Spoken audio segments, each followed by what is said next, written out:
everybody, we're back in the studio again.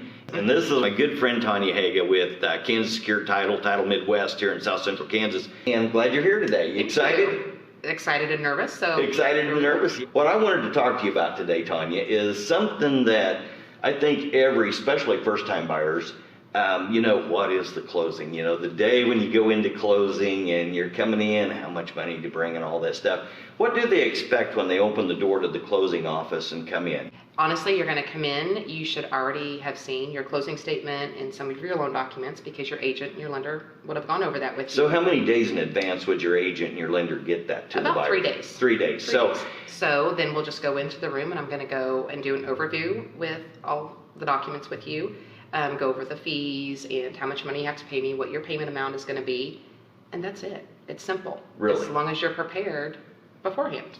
Be prepared beforehand. Be prepared beforehand. Is there any specific documents that they might run across that they would wonder about when they've seen them? I know the one where it says if we've missed anything, you'll come back and re-sign. And of course, because we love seeing all of our customers over and over. So exactly. Yes.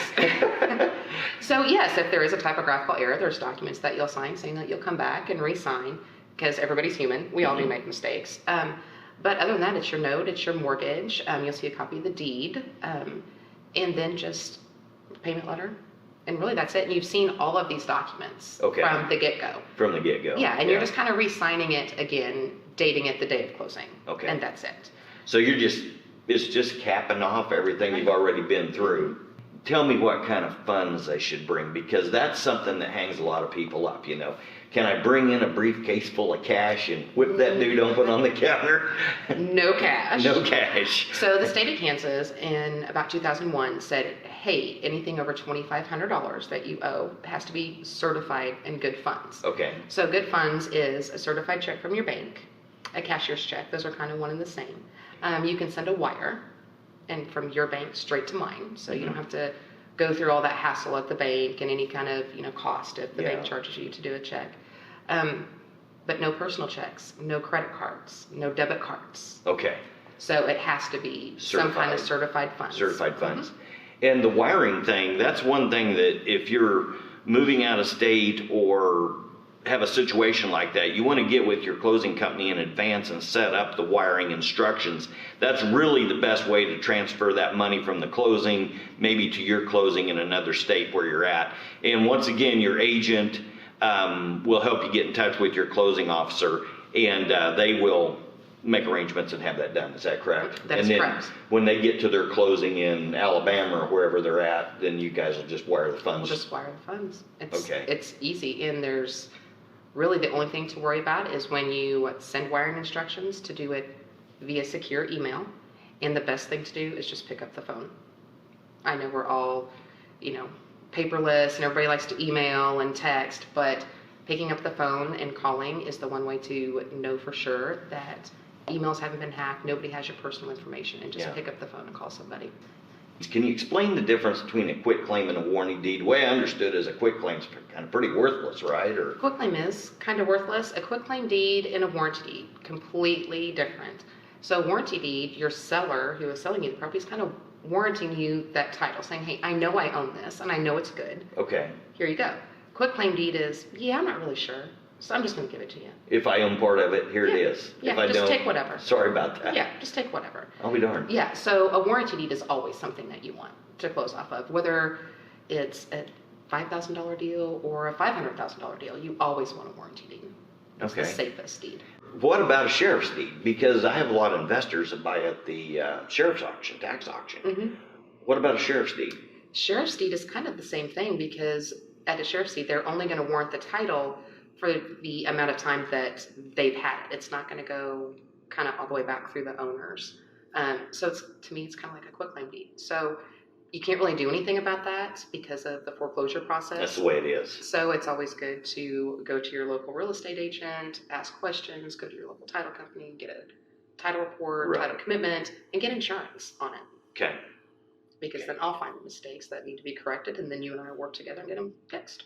So is there any instances where people would want to be careful with money that we don't think about in today's... Everybody now uses cash or card. And cash is great, but I think what everybody has to remember is there's a lot of federal regulations. So our whole company, we cannot take in more than $10,000 in a day. Otherwise, we have to report that to the IRS. Really? And then person bringing us the cash would have IRS reporting issues. So cash isn't good. The other thing cash does is, especially for a lender, the lender has to document any kind of cash, that is in or out. So it's always good to have that money in the bank, and we take some cash, but it's just not in our good practices to do so. Yeah. Just because, one, our company is pretty large and we are secured, but it's just not a safe way to do business. What about credit card? Can I pay with a credit card? No, you cannot pay with a credit card. Is there anything else that you can think of that, especially a first-time buyer, should know about a closing, other than your deed will come a couple of weeks after the closing, after it's recorded? It will, after the closing. So you'll close, we'll sign everything, we'll file everything at the courthouse, and we'll send all of your documents back to the lender. And then within about 30 days, you'll get that original stamp deed back and your title policy.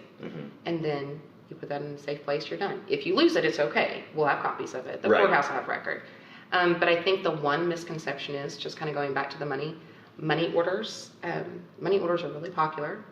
Money orders are not good funds. Money orders are not good funds. It's kind of like writing a check. Right. You get your money orders from Dillon's or a Check and Go, and those establishments are not banks. Certified. They're not an FDIC-backed I'll be entity. darned. Okay. So it's kind of like no money orders. No money orders, please. No money orders.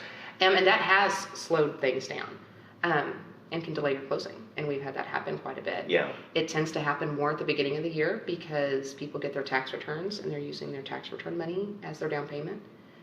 Don't get money orders. Don't get that money put on a Visa card. What is a title insurance policy? It's a one-time fee, and I go back to the beginning of time, and I don't. My staff does. Your staff does. My staff does. We'll research and look at every deed and every mortgage and every document that was ever filed against that piece of property, and we look at it to make sure the documents were executed properly, that whoever sold it and bought it were the right people, that they signed properly.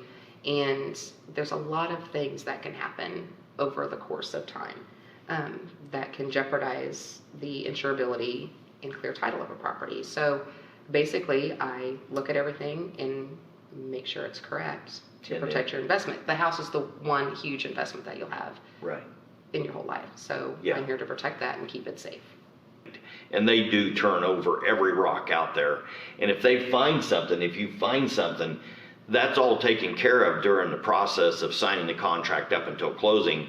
The agents involved and the title company and stuff all work that out, correct it, file whatever, and then when you get to closing, you're ready to go. You got a good policy on your house. Right. So. If there's ever an issue on that title commitment, we will not close until it's taken care of. Okay. So we'll always make sure when you're at that table, everything is good to go. It's ready to go. It's ready to go. All right. Let's say I buy a house, and we don't go through the closing, and the seller signs a lien affidavit and everything, and 3 weeks later, the fence contractor shows up and says, hey, the seller never paid me for my fence. You owe me $5,000 for that privacy fence. Is that something you could help a buyer with? Yes. You can. That's what I'm here for. There's a lot of little issues that go along with that. If that lien has never been filed, obviously I have no way to pick that up. Right. But that title insurance policy is there to still help protect that buyer. And we're going to back that up, and we're going to make those calls, and we're going to help you get that taken care of. Really? You're going to run that? Yes. You're going to get the money for them if you can? We're going to get the money for them and get it paid. Wow. I didn't know that. Because we're good kinds of people. All right. So, and that is why we use reputable title insurance companies and closing companies, because yes, things can be done in the real estate office. Things should not be done in a real estate office. That's why God made professionals like title insurance companies and closing companies to take care of things for us. So, will you want to tell them how they can get a hold of you guys here in South Central Kansas? And you can always give me a call. My number in El Dorado is 316-320-2410. You can find us on Facebook at Kansas Secured Title, South Central and Southeast Divisions. We're also on Instagram under Kansas Secured Title and Twitter, Kansas Secured Title. But the best way, stop by our office and come see us. Come see what we do. And the best thing is buy a house from Mark or his staff and then come see us. There you go. Thanks for watching us today. If you have any questions, drop us a line down below. We'd like you to like and subscribe to our page. And I'll be back next week with some other questions to answer for you. That always happens. In the meantime, have a good weekend, and I will see you next Wednesday. Keep buying real estate.